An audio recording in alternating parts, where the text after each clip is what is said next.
This is Histories and Mysteries. I'm Ashley. And I'm Jessica. And on this week's episode, Ashley is going to be talking about the murder of Seth and Eunice. Mm-hmm. And I am going to be doing Deathbed Confessions. Ooh, that'll be fun. Well, I mean, not fun, but honestly, interesting. I apologize ahead of time. It's a lazy episode for me. I've had a super busy week. And I thought it would be cute to tie it in next week. So, okay, very cool. Well, mine is a murder again. Ooh, not but yeah. So I got my resources from oxygentruecrime.com. Mm-hmm. And I watched the show Snapped. Whoa. Snapped. Can I just give my resources now since I always forget? Sure. Okay. Were those all yours? Yeah, that's it. Okay. So I used BuzzFeed because they always have the best. Yep. And Ranker. Oh, yeah, they're a good one. Yeah. So just so I don't forget. Awesome. All right. Well, mine's a little bit longer, so I'm going to dive right in. Okay. So our story begins in 1969 Ghana, where Seth, the youngest of 6, was born. According to his friends and family, Seth always had a drive about him. He wanted to succeed in life, and in 1992, at the age of 23, he moved to the U.S. to get a degree in IT at Montgomery College, which is right outside of D.C. Amazing. Can you imagine at 23 moving to another country? No. Oh, that sounds terrifying. I mean, fun, but terrifying. Terrifying, especially if you don't know anybody. Yeah. Like, it's just awful. Yeah, and I don't know if he had family here already because he ends up having quite a bit of family around him. Oh, okay. But I'm not sure if he already had family or if they like came after. Yeah. Either way, it's nerve-wracking. Yeah. So even though he was out of Ghana, he did find a community of other people from Ghana that he was able to become a part of. So he was really active in the community, the Ghana community around him and the church and all that kind of stuff. Oh, good. Yeah. While going to school, Seth worked at a grocery store. And while working there, he met a lady named Sheila. Sheila was... Sorry. Can I have a funny story? Oh, yes, of course. Okay. So at one point in my husband and I's relationship, we had to pretend that we were broken up because his ex is crazy. And the name we put in his phone for me was Sheila. Oh, that's funny. Yeah. It makes sense when you hear the story. Oh, no. So Sheila was 10 years older than him. So, I mean, you're not older than your husband, but there's that age gap with you guys. Yeah. And she did run her own home daycare.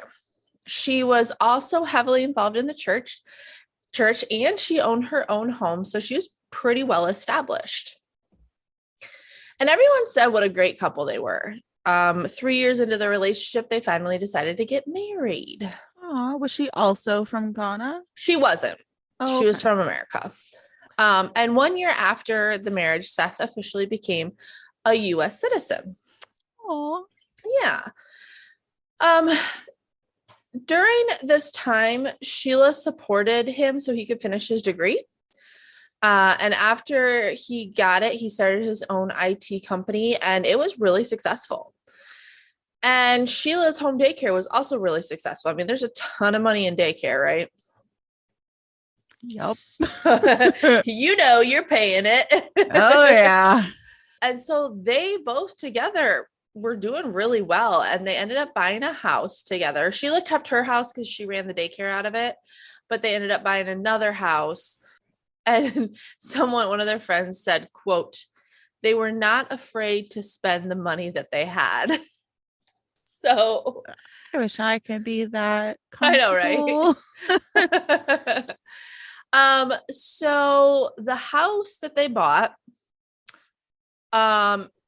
was into the 2000s, and they bought it in a really nice area of Prince George County. So Prince George County as a whole is not nice. I used to live in Maryland, and from my limited knowledge of it, I remember just being like the scary place.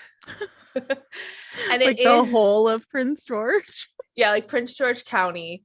It has a higher than average crime rate for the metro area and has the most police shootings out of any other county in America. Holy crap. Okay. But where they bought their house was like a super nice, super rich area of Prince George County.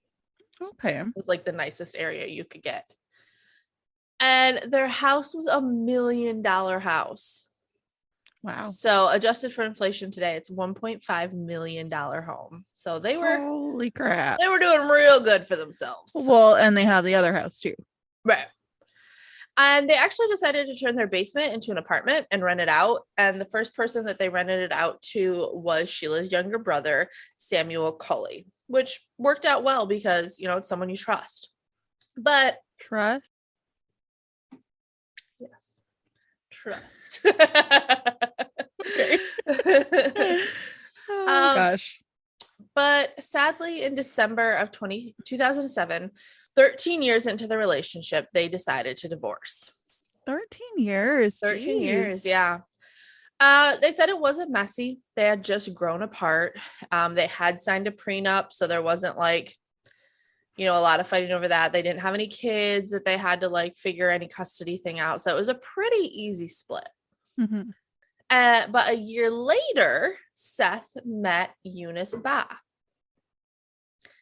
And they met at a Ghanaian community gathering. I knew I was going to say this wrong, and they said it in the documentary. And for some reason, any like change of the word Ghana, so like someone who's from Ghana or anything like that, I knew I was going to mess up. I was like, I can't say these words. I know. I feel bad whenever we do like a different country. Yeah. Because like no matter how many times we listen to it, we're never going to say it right. I know. But it's just like saying like Canadian, American, Ghanaian. I can't do it. Ghanaian. Maybe. Ghanaian. Ghanaian. Ghana. It's Ghana, right? Yeah. Ghanaian. Ghanaian? Yeah, I don't know. Yeah. Anyway, they met at a community gathering of that, of people from Ghana. People from Ghana community gathering. So Eunice was also from Ghana. Oh, good. And they hit it off. Aww. And like Seth, Eunice had immigrated from Ghana in 1996. There was a hair. Oh, I thought you were telling me to pause it. No, there was a hair and I was just floofing it away. Oh, okay. So she came over in 1996 and she was now a working nurse. And apparently Seth fell really hard for Eunice. After a few months together, Eunice moved into his house in his neighborhood of Oak Creek, that really nice house, that really nice house in the really nice neighborhood. And a year later, Seth and Eunice had a bunch of friends and family over to celebrate his birthday and to announce that Eunice was pregnant and they were engaged. Aww. Yeah. But the happiness was short-lived. 3 days later, on January 14th, 2009, 911 gets a phone call at about 9:30 in the morning from an upscale gated community called Oak Creek. And it came from a man named David Sarpong. And he said that he was at Seth Aidoo's home because he hadn't heard from him in a few days and he was checking up on him. And the 911 call like this. 911, Dave, I'm David and blah, blah, blah, blah. And they said, David, how do you know Seth? And David said, that's my cousin. And 911 said, okay, that's your cousin. And David said, I just got a phone call from one of our cousins that, they've been trying to call him and they couldn't find him. They've called his office and he's not there. I just came to his house. His car that he drives every day is sitting in the front of the parking lot or the driveway. He also said that Seth's fiance, Eunice Baah, wasn't returning the calls either. So he was like extra worried now. And this was weird to me. Okay. I mean, nothing like bad came from it. And I'm glad they did it, but it also seems really weird. So apparently, since there was a pregnant woman that might be in trouble, the police didn't need a warrant to enter Seth and Eunice's house. Mm-hmm. But like, there wasn't any evidence that she was in trouble. It's just she wasn't answering her phone. So I just feel like that's a flimsy reason to enter someone's house. Yeah, but I think also due to the fact that Seth was missing and his car was in the driveway, and they kind of probably just assumed because they're in a relationship that it was a domestic and that maybe something happened to Eunice. Yeah, maybe. I think it was just a lot of different circumstances and a lot of different pieces that kind of added to them entering the home. Yeah, I mean, I definitely agree with that, but I just feel like if it were the other way around and they were like if she was in trouble, like law in trouble, and they entered her house because of that, I feel like they could get in trouble. You know what I mean? Probably. I just didn't think, I thought that was a little flimsy, but I mean, it's a good thing they did. Yeah. But what they found was awful. There was blood all over the first floor in multiple different locations, and it looked as if there was a struggle. There was a trail of blood that led to the stairs that go to the basement. And at the bottom of the basement, they found the bodies of Seth and Eunice. Seth had been stabbed over 40 times, and Eunice was shot in the head once. Holy shit. Yeah. Police came outside and told David that his cousin and fiance were gone. And then David had to call and tell the rest of the family, which, it's awful. So the first thing that detectives did was look at the blood evidence to try and wow. My brain like short-circuited. To blood evidence to try to determine what exactly happened. Okay. Good job. Why that was so hard. Pregnancy brain. They said that you could see smears of blood along the floor and along the furniture, and along with looking at Seth's body, they could tell that he definitely fought back. Like, he fought for his life. Eunice, however, was shot once in the back of the head, so she didn't really have a chance to fight. Detectives also suspected that there was more than one attacker, and they did find two distinct boot print patterns on the floor, neither of which belonged to Seth or Eunice, so they knew that there were two attackers. I know who it is. Huh? I know who it is. You think you know one of them. Okay. Who do you think is the other one? I honestly think Sheila. Okay. He got the big $1 million house. Okay. Yeah, she did move when they divorced. She moved back into her home daycare house. Mm-hmm. And based on the amount of blood in the dining room, investigators believe that the attack started there and then in various others of the house, ending with Seth being dragged by his feet down the stairs. And on top of it all, there was 40 stab wounds, which means that it was personal. That's a big thing. Yeah. Yeah. And usually it's associated with a crime of passion and a lover's quarrel, especially if they shot the other girl, Eunice, in the head, especially in the back of the head, because they didn't want her to suffer, but they also wanted to kill her. So interesting. Well, let's continue and see if you're correct. No, I am right. I am right. So once police removed Seth and Eunice's bodies, they sprayed the whole house with luminol and found that some areas of blood had been cleaned up, which I thought was really weird because there was blood everywhere. So why would they kill up or clean up some areas of blood. I don't know. Maybe they didn't want them to know where it happened because maybe there was a clue nearby. Maybe, but they never really circle back around to that. So yeah, stupid. So here's part of your theory is at first they wondered if it was a robbery gone wrong since they did live in such a rich area. But being stabbed over 40 times shows that it is personal. You don't robbery gone wrong, sit and stab someone 40 times. No. They decided to reach out to Seth's cousin David, the one that had called them, and ask if he knew of anyone that might want to hurt the couple. David said the only issue he knew of Seth having was the mortgage on his home. Apparently, the mortgage was a bit out of range for the couple, and it had started when Seth separated from his first wife in 2007.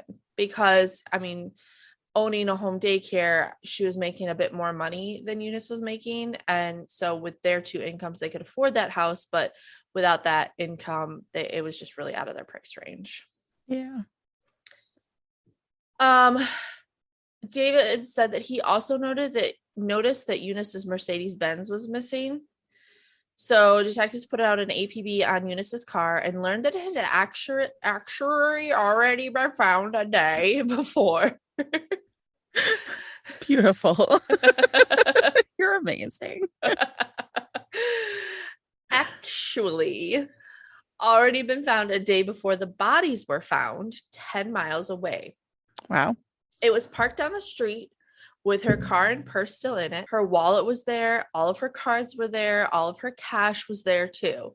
So definitely not a robbery. Like a robbery is more crossed off the list. What? Can I say something? Yes. You said that the car was still in the car. It was.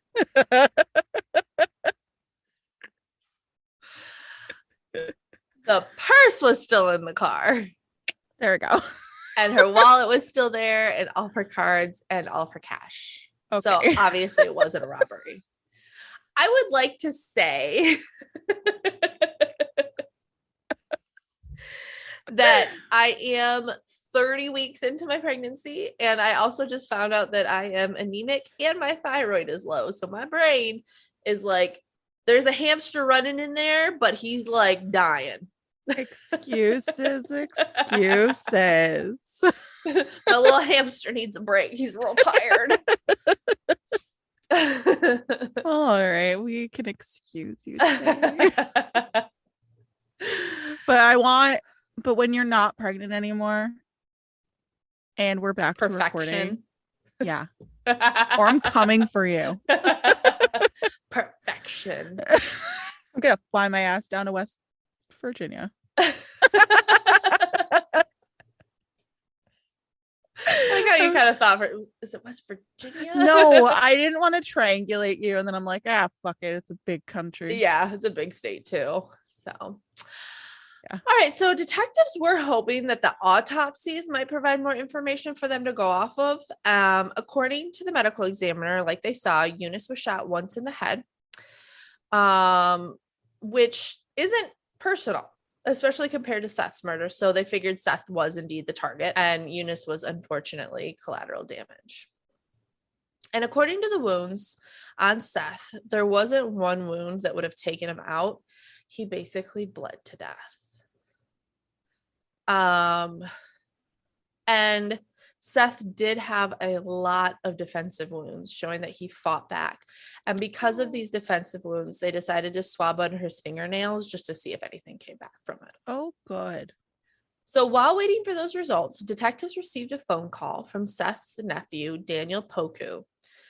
He lets investigators know that apparently...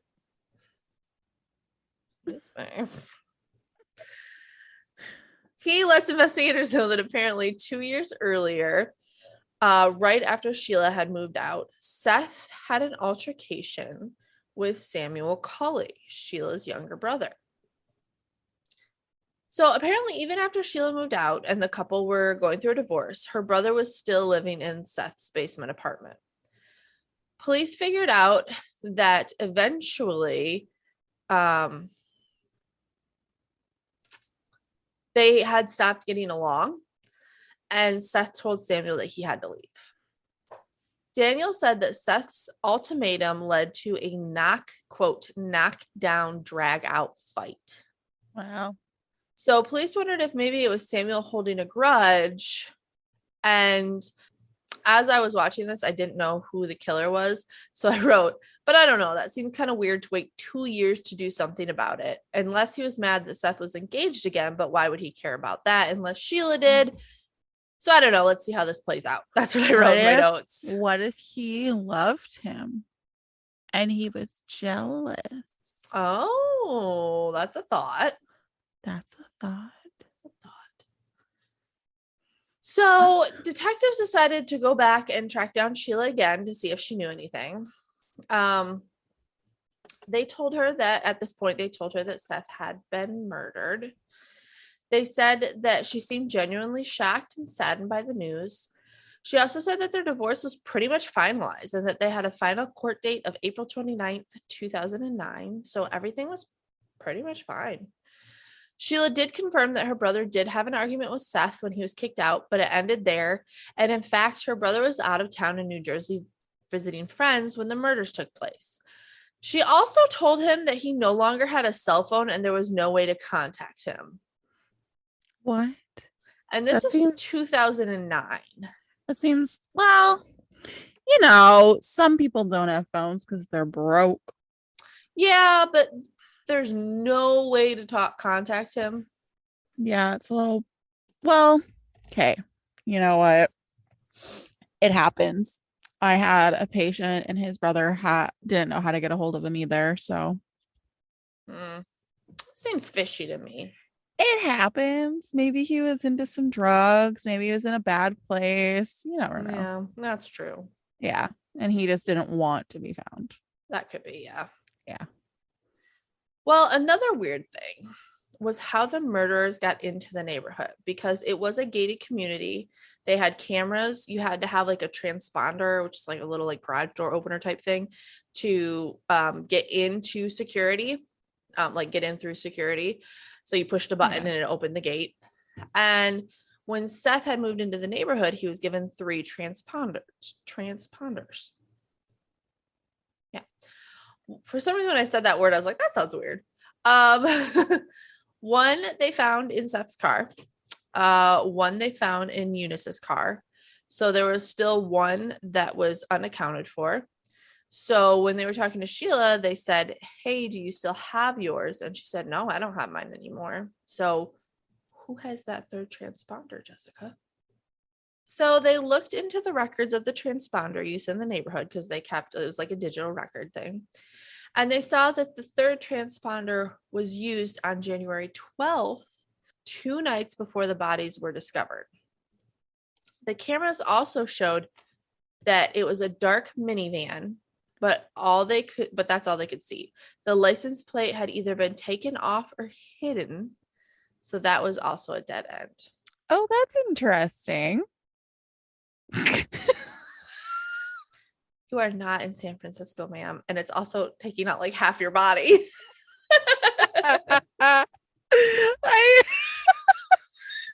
For our audio only listeners, Jessica decided to do a virtual background randomly, and it looks awful. Wait. Let's do grass.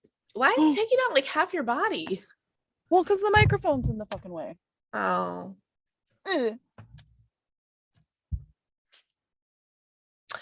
So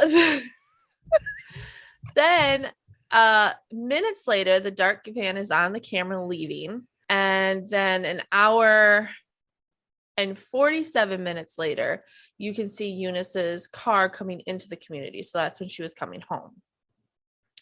So this means that she was actually the first to arrive home, where most likely the murders were sitting and waiting for her. Oh, that's really sad. And isn't it like terrifying to think of them just like murders just sitting in your house waiting for you to get home? Yeah, sitting and wait. That's terrifying. Yeah. Then at about 8:29, Seth pulls into the neighborhood. So he gets home. And a few hours after the van left, Eunice's car is spotted on the video leaving. So, timeline of events, van comes and goes. Eunice comes home, Seth comes home, Eunice's car on camera leaving. Okay. Got it. Records also show that the third transponder had been used just one other time on January 1st, 2009. And the car that was on that video, it was a different car, and it didn't obscure its license plate because the murderer was too dumb to think like, hey, I've used this before. And the plate was registered to a man named Delford Barnes. So Delford's last known address was Sheila's address. The plot thickens. The plot thickens. So back to Sheila's they go on February 18th. They had a warrant to search her home and Delford's car. Delford was also brought into the station for questioning. Sheila said that Delford was her boyfriend, and he had been living with her for a few months at this point. They said, well, would Delford want them dead? And she was like, I can't think of any reason why. That just seems like super weird. That it just seems really bonkers. And especially his name. Yeah, that's a weird name, right? It's a really weird name. Also, police did not find the transponder in Sheila's house, but they did take a pair of Delford's boots that could be consistent with the boot prints at the crime scene. And they found a receipt for a storage unit in Delford's name, and that was about it. But they were able to get a warrant to search the storage unit. And this is where it gets really weird. They found a lot of unusual, quote, unusual religious items. What do you mean unusual religious items? So black magic type items. Interesting.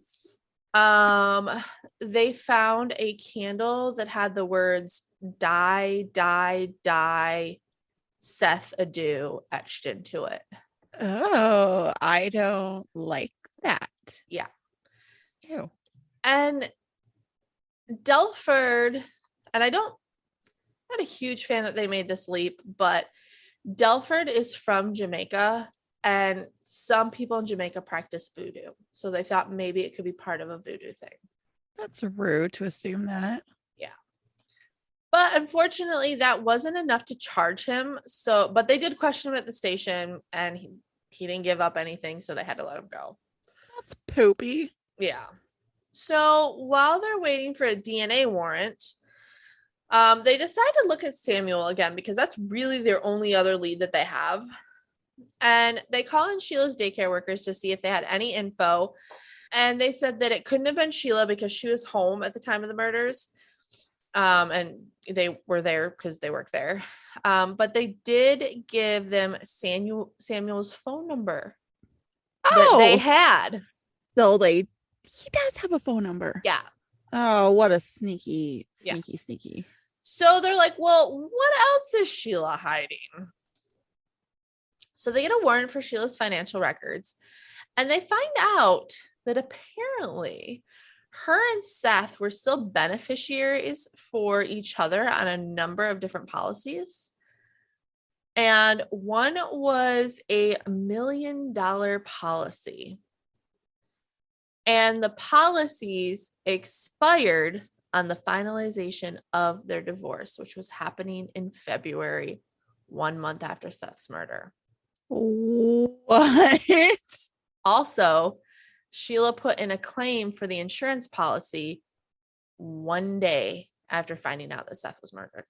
Oh my God. Yes. So it is a combo effort. You lied to me.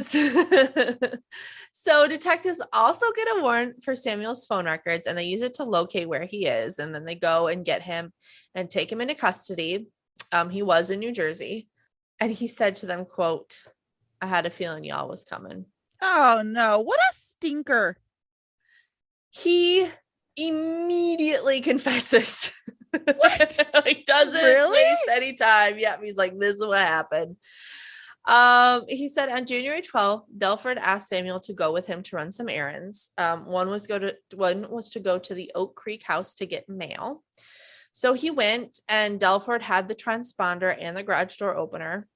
Samuel said that while they were waiting for Seth to get home, Eunice showed up, surprising them, which doesn't make sense to me because she lives there. So why would it surprise you that she came home from work? Literally, especially if your main goal wasn't to murder them. Well, their goal was to murder Seth. Oh my god. But not Eunice. So Delford,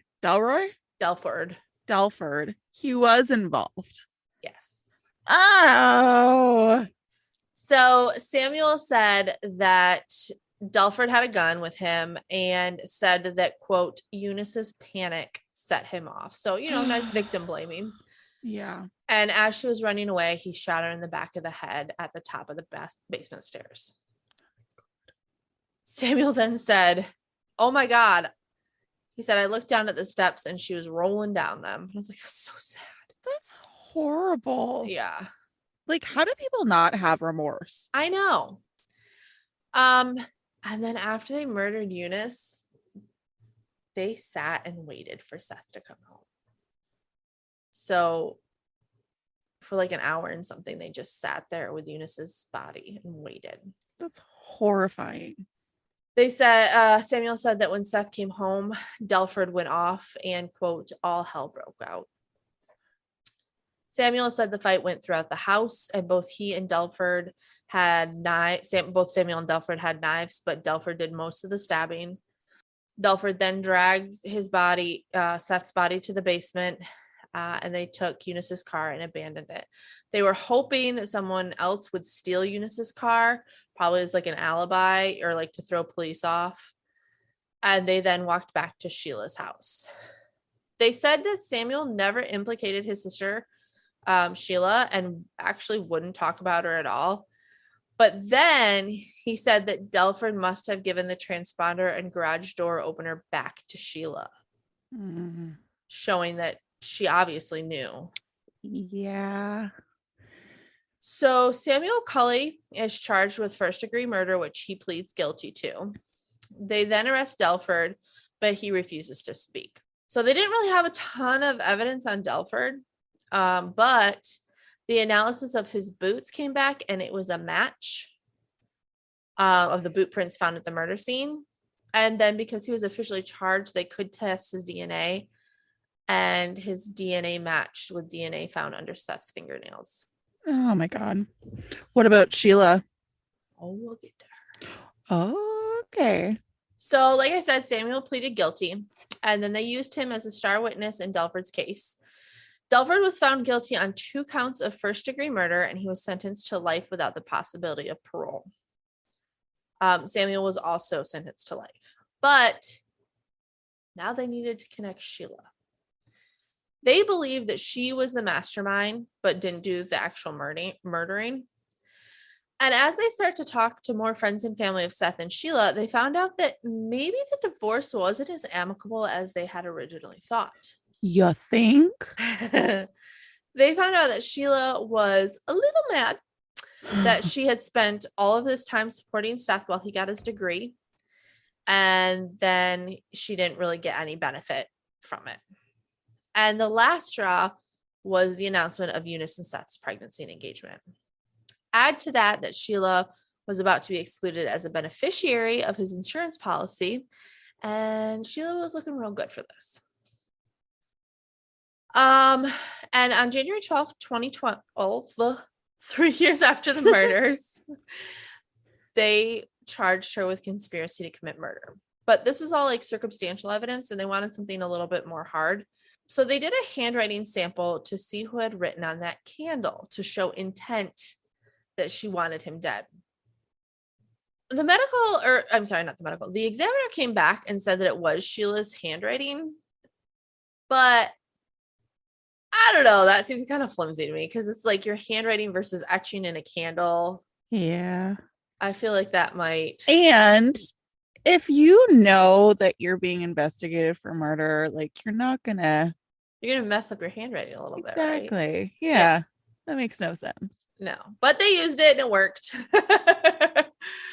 With this evidence, Sheila entered an Alford plea, which, do you know what that is, Jessica? I think we've talked about it like one other time on this podcast. You've definitely talked about it. Was it the one where you accept the like you accept the conditions but you don't admit that you're guilty? Yeah. So you said it's basically saying I'm not guilty, but I do think prosecution has enough evidence for them to convict me, which is such a weird plea. But with that plea, she was sentenced to 20 years. But she was released in 2021 after serving only 10. Of course she was. Yes. Samuel and Delford are both still in prison to this day. And was she still allowed to run her business during those 3 years? Do you know? Oh, I don't know. That's a great question. I would think so because she wasn't charged with anything. But I would feel like if you were under investigation for murder that you wouldn't be able to be around children. You would hope so, right? Interesting. Yeah.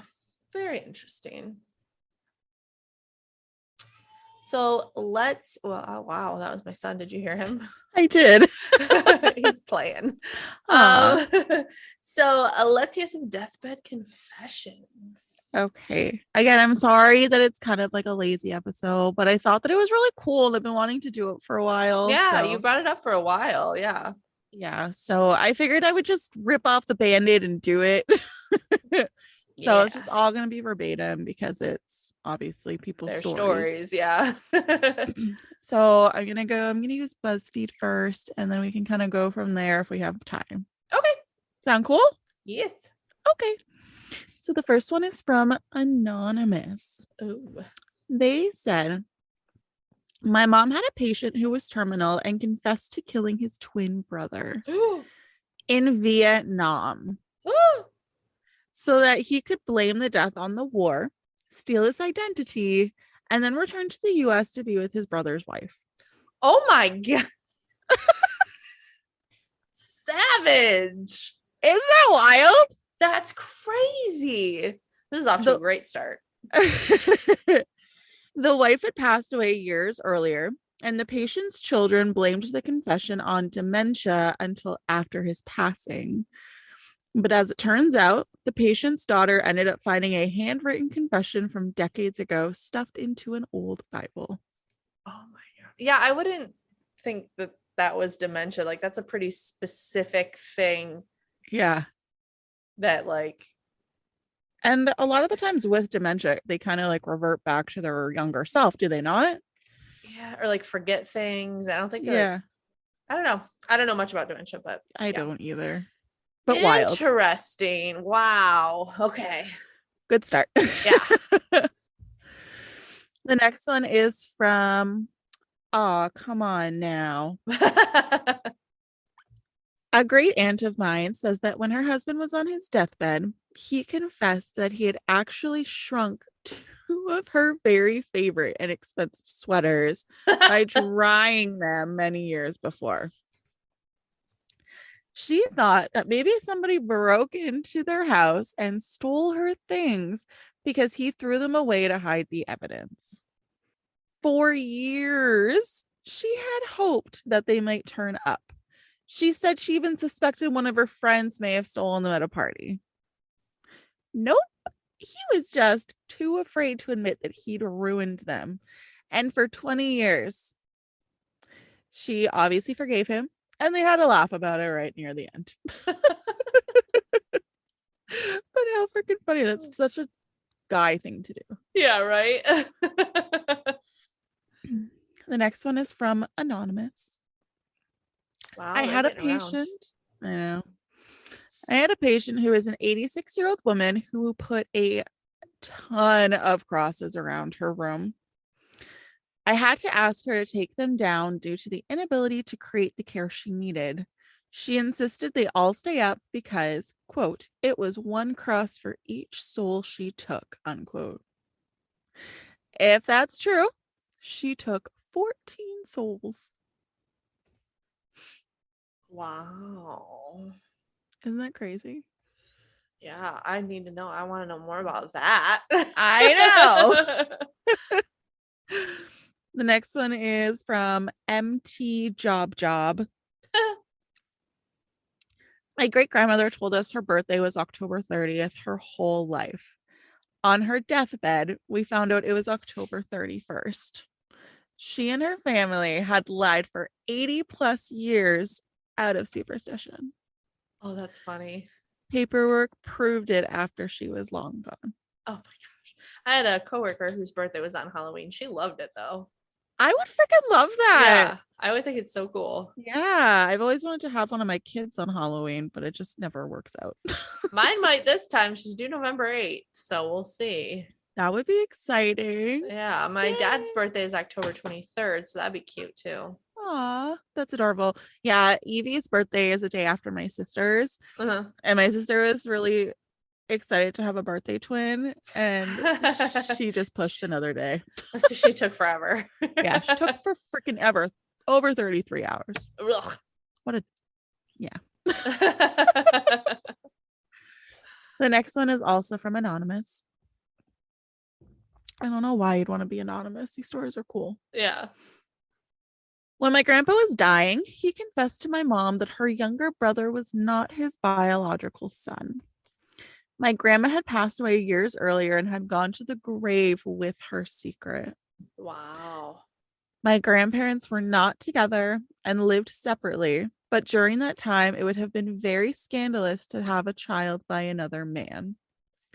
My grandfather raised my uncle like he was his own son, and none of the kids or anyone suspected he had a different dad. It wasn't until later when my mom told my uncle and he didn't care. Basically, no one in our family knows. Even I found out by accident. Oh, wow. That's crazy. Yeah. The next one is from I'm Nickum01. I don't know what that means. I don't either, but I like it. My dad told me that when his grandfather was about to die, he finally told his family why he had this tattoo on his arm. It was always a mystery because he was a pastor at a church and he never spoke of it. Apparently, when he was 19, I haven't read these. This is funny. He was a safe cracker and robbed a bank.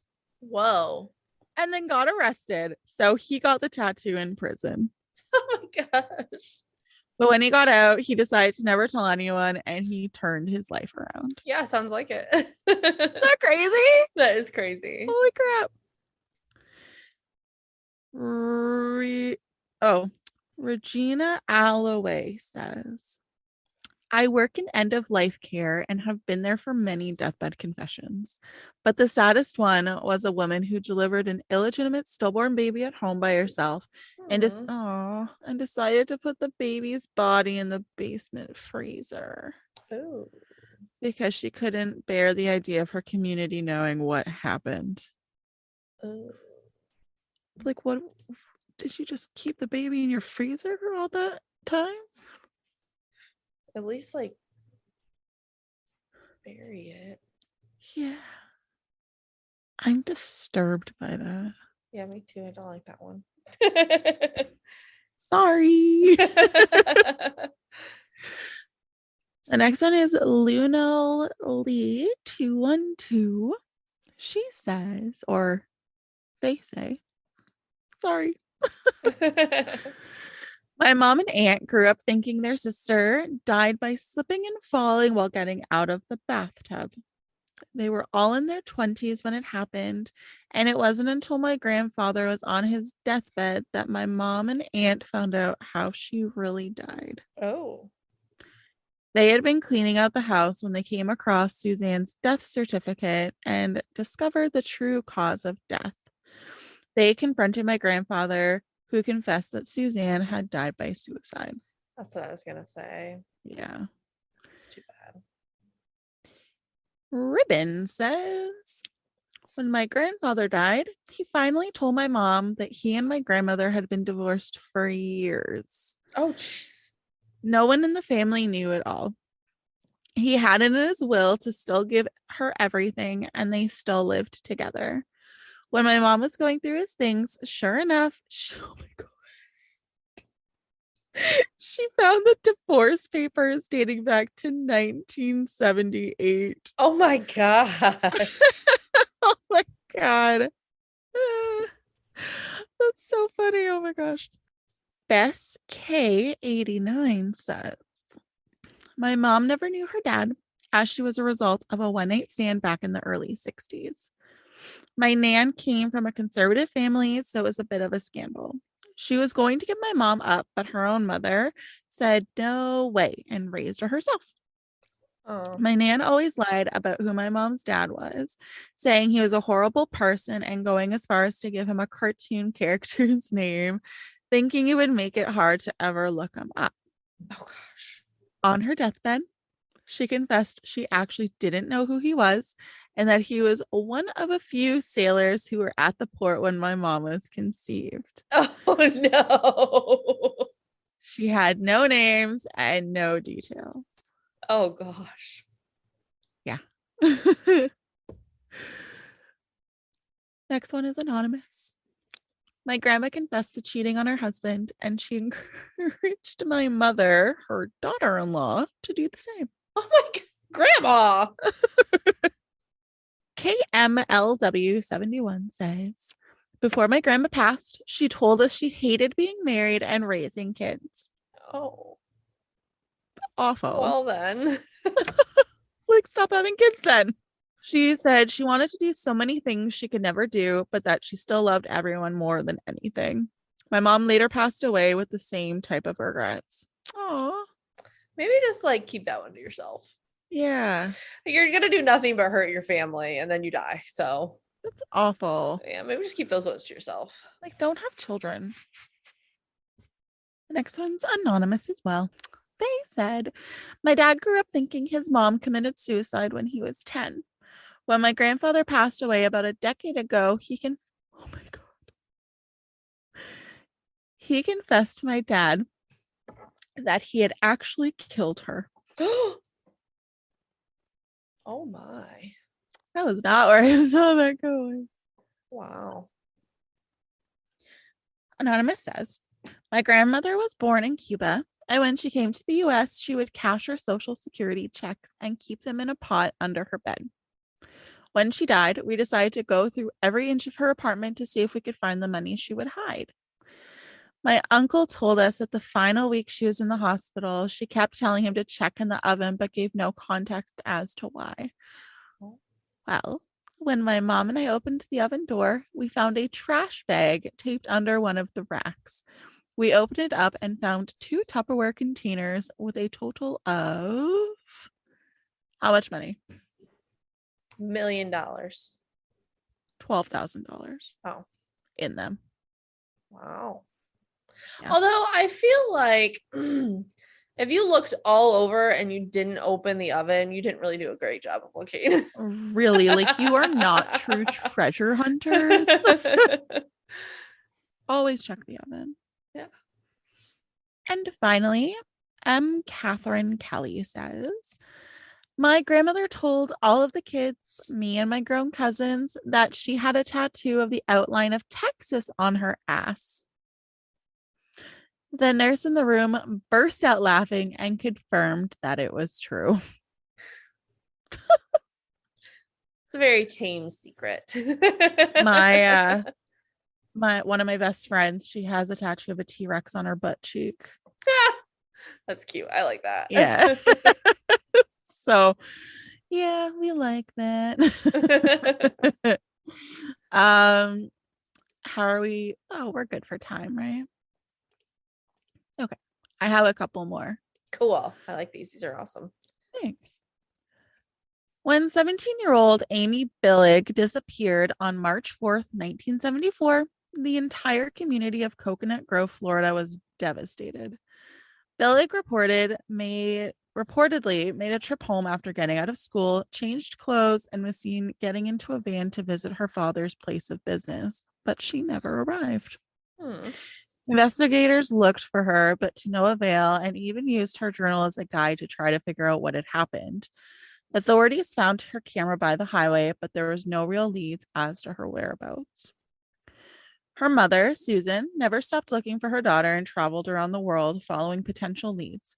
She wrote a book about her investigation, detailing all of the tips called in and the motorcycle outlaw subculture she was drawn into as she searched for her daughter. I feel like I've heard of this story. I feel like I listened to a podcast on it. Really? Yeah. Sounds That's familiar. Cool. One of the strongest leads she possessed was that her daughter had been taken by members of the Pagans Motorcycle Club to party in the Everglades. In 1998, a former enforcer confessed to the deed, admitting the club had picked her up, slipped her something, then taken her to the clubhouse and repeatedly assaulted her. Oh.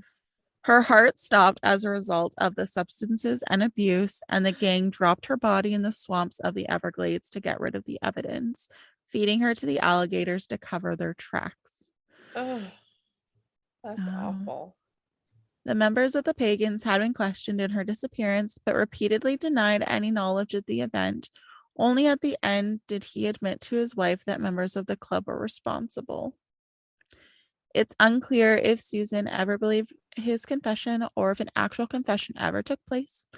Authorities were hesitant to believe his widow, thinking she was trying to capitalize on the passing of Billig and her husband. Susan Billig continued to look for her daughter, indicating she wasn't satisfied with the widow's information. Interesting. Oh, I'll do one more. I know it's a shorty, but that's fine. Margaret Gibson confessed to the slaying of director William Desmond Taylor. Oh. She wasn't a prime suspect in the death of Hollywood director William Desmond Taylor, but in her final moments, she asked for a priest and confessed to killing him. She was a former actor, worked with Taylor in 1910, but after he passed, the connection didn't receive notice. There were several more likely suspects, including Taylor's friend and possible lover, Mabel Normand, and young women in love with Taylor named Mary Miles Minter and Taylor's former valet, Edward Sands. Oh. William Desmond Taylor was killed in early February 1922. There were no witnesses, and Normand was the last person known to see him alive. Normand had a substance abuse habit, and there were theories that Taylor's attempts to clean her up may have been a motive. Oh. When police searched his house, they found love notes from Minter, as well as a nightgown, and later discovered she had once tried to end her life with a gun that resembled the one used on Taylor. The investigation into Taylor revealed that Sands had been stealing money from Taylor, and authorities discovered one additional suspect, Minter's mother, Charlotte Shelby. Shelby was said to be opposed to any relationship that may have been budding between the daughter and Taylor. There's no known motive for Gibson having slain Taylor, and the case remains unsolved. When Gibson confessed, she was going by the name Pat Lewis, and during her time in Hollywood, she'd been in trouble with the law, but aside from her confession, there's nothing linking her to the incident. Oh, wow. Interesting. Yeah. Oh. I'm not really I don't think I'll read this one, but I'll just read like the titles of the next one because I find that they're more interesting. Okay. Nilly Shamrat told police her late husband confessed he'd stolen Marie Antoinette's pocket watch. Christian Sperling fessed up to faking the Loch Ness Monster photos. James Washington thought he was at the end and confessed to murder, but he survived. Oh no! Oh my god. Oh my god. Oh my god. When he recovered, he tried to take back his confession, claiming that he was hallucinating. Yeah, I'd probably do the same thing. Like, oops, that's not real. After a 3-day trial, he was convicted and sentenced to life in prison without parole. Oh my God. Wow. KKK member Henry Alexander denied involvement in Willie Edward Jr. slaying. until his final moments. Otis Toole confessed to slaying a 6-year-old right before he passed. Oh, Otis. Christopher Smith lived with his guilt for over 20 years.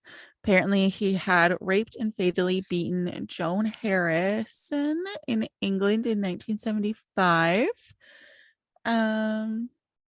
Yeah. Hate that. Alice Mock falsely accused a black friend of rape, which sent him to prison for over a decade. Oh my God. Horrible. James Brewer confessed to shooting a man who flirted with his wife only to live and go on trial. Yeah. Roy Heath admitted to slaying a man and led police to the body buried under his patio. Oh, wow. Eileen Tessier confessed to providing her son with an alibi, but may have falsely accused him. That's interesting. Geraldine Kelly told her family she slayed her husband and stored his body in a freezer. Oh. Yuck. Anyways, if you want me to cover any of those stories, let me know. Yeah, some of them sound really interesting. Those are wild. Holy Yeah. crap. Anyways, sorry for that like weird wild ride today. But that was crazy. No, I enjoyed that. That was some of them were really cool. Some of them were real sad. Oh, I know. Like some of them were just outrageous. Yeah. Oh my God. Do you have any jokes for me, Jessica? Because I have 0. I have one. Okay. So look for another one while I'm telling you this one. Oh, geez. Okay. Why can't pirates learn the alphabet? I don't know why. They always get lost at sea. That's cute. That was provided by my husband. How about what is the best thing about Switzerland? It's very positive. Well, that is true. But the answer to the joke is, I don't know, but the flag is a big plus. Oh, I think I told that one. Did you? Funny. I think so, and I obviously forgot it.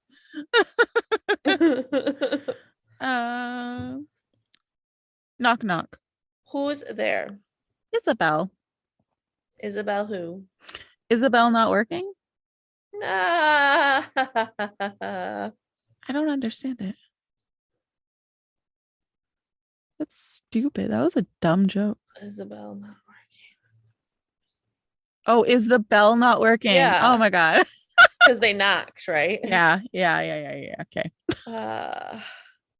Yesterday, I saw a guy spill all his Scrabble letters on the road. I asked him, "What's the word on the street?" Okay, I got one more. Okay. What do sprinters eat before a race? I don't know what. Nothing. They fast. I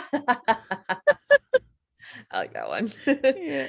Well, if you want more of us lovely ladies, you can find us on Facebook, Instagram, and YouTube. And if you'd like to rate and review us, you can do so on Spotify and Apple Podcasts. We love it. And if you want to send us stories, you can. If you want to have a deathbed confession, send it our way too. Imagine. Yeah. Cool. Okay. Well, we look forward to bringing you 2 new stories next week. Bye.